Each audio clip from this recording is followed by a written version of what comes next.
सिंदेवाही ते टेकारी मार्गावरील खड्डेमय रस्त्याच्या दुरवस्थेला कंटाळून परिसरातील ग्रामस्थांनी अनोख्या पद्धतीने आंदोलन करत प्रशासनाचे लक्ष वेधले।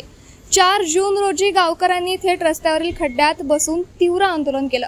या मार्गाचा उपयोग वाकल, वाणरी, जामसाळा, मोहोळी, नलेश्वर आणि पांडगी तसेच या परिसरातील आदिवासी मुला-मुलींच्या वसतिगृहातील विद्यार्थी आणि नागरिक दररोज करतात।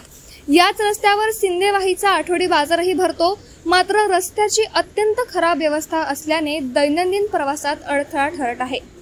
या रस्त्यावर जागोजागी मोठमोठे खड्डे असून वाहनधारक तसेच पादचाऱ्यांचे हाल होत आहेत। याच पार्श्वभूमीवर ग्रामस्थांनी 25 जून रोजी सार्वजनिक बांधकाम विभागाच्या उपविभागीय अभियंत्यांना निवेदन दिलं होतं, मात्र याकडे कोणतीही दखल न घेतल्याने नागरिकांनी 4 जून रोजी देवा मंडलवार यांच्या नेतृत्वात या रस्त्यावरील खड्ड्यात बसून आंदोलन केलं।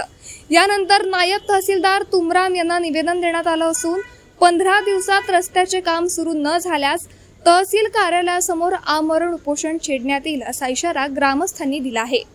या आंदोलनात वाकलचे उपसरपंच दिनेश मंडाळे, टेकरीचे उपसरपंच विजय नेताम, मोहाळीचे सामाजिक कार्यकर्ते तेजराम नन्नावरे, महेश मंडलवार, सागर गेडाम, अक्षय सहांदे, दुर्वास मंडलवार, हेमाबाई खोब्रागडे, यशवंत सूर्यवंशी, मंगेश गायकवाड, कृष्णा मेश्राम, भगवान शेरकुरे, अशोक सूर्यवंशी, धनराज वाकडे, पुरुषोत्तम ढोणे, वणेरीचे विनायक पेंदाम, जामसाळ्याचे प्रवीण चौके, नलेश्वरचे मोरेश्वर गायकवाड, पांगडीचे रामचंद्र मसराम यांच्यासह मोठ्या संख्येने ग्रामस्थ उपस्थित होते।